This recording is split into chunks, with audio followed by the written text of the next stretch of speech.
بسم اللہ الرحمن الرحیم۔ السلام علیکم۔ کسی گاؤں میں ایک صاحب کا اپنی بیوی سے جھگڑا ہو گیا۔ ابھی جھگڑا ختم نہیں ہوا تھا کہ اسی اثناء میں ان کے گھر مہمان آ گیا۔ خاوند نے اسے اپنی بیٹھک میں بٹھا دیا اور بیوی سے کہا کہ فلاں رشتہ دار مہمان آیا ہے، اس کے لیے کھانا بنا دو۔ وہ غصے میں تھی، کہنے لگی نہ تمہارے لیے کھانا ہے نہ تمہارے مہمان کے لیے۔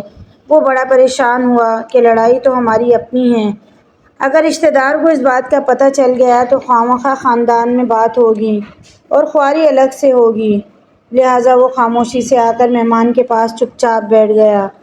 اتنے میں اسے خیال آیا کہ چلو بیوی اگر روٹی نہیں پکاتی تو سامنے والے ہمارے ہمسائے بہت ہی اچھے لوگ ہیں، میں انہیں ایک مہمان کا کھانا پکانے کے لیے کہہ دیتا ہوں۔ چنانچہ وہ ان کے پاس گیا اور کہنے لگا کہ بیوی کی طبیعت آج کچھ ناساز ہے، لہٰذا آپ ہمارے مہمان کے لیے کھانے کا انتظام کر دیں۔ انہوں نے کہا ٹھیک ہے۔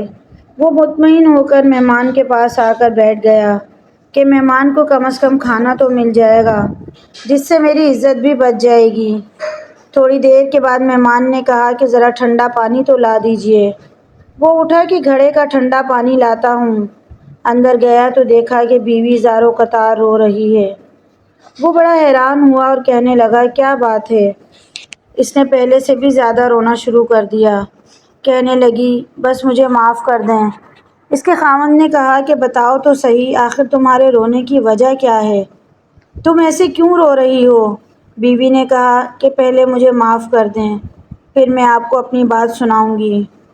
خیر، اس نے کہہ دیا کہ جو لڑائی جھگڑا ہوا ہے میں نے وہ دل سے نکال دیا ہے اور تمہیں معاف کر دیا ہے۔ پھر وہ کہنے لگی جب آپ نے آ کر مہمان کے بارے میں بتایا اور میں نے کہہ دیا کہ نہ تمہارے لیے کچھ پکے گا اور نہ ہی تمہارے مہمان کے لیے کچھ پکے گا تو آپ چلے گئے، مگر میں نے دل میں سوچا کہ لڑائی تو میری اور آپ کی ہے اور یہ مہمان رشتہ دار ہے، ہمیں اس کے سامنے اپنے جھگڑے کا پول نہیں کھولنا چاہیے۔ چنانچہ میں اٹھی کہ کھانا بناتی ہوں۔ جب میں باورچی خانے میں گئی تو میں نے دیکھا کہ جس بوری میں ہمارا آٹا پڑا ہوتا ہے ایک سفید لباس شخص اس بوری سے آٹا نکال رہا ہے۔ میں یہ منظر دیکھ کر سہم سی گئی۔ وہ مجھے کہنے لگے کہ اے خاتون، پریشان نہ ہو، یہ تمہارے مہمان کا حصہ تھا جو تمہارے آٹے میں شامل تھا۔ اب چونکہ یہ ہمسائے کے گھر میں پکنا ہے، اسی لیے وہی آٹا لینے کے لیے میں یہاں آیا ہوں۔ اس واقعے سے ثابت ہوتا ہے کہ مہمان بعد میں آتا ہے، جبکہ اللہ تعالیٰ اس کا رزق پہلے بھیج دیتا ہے۔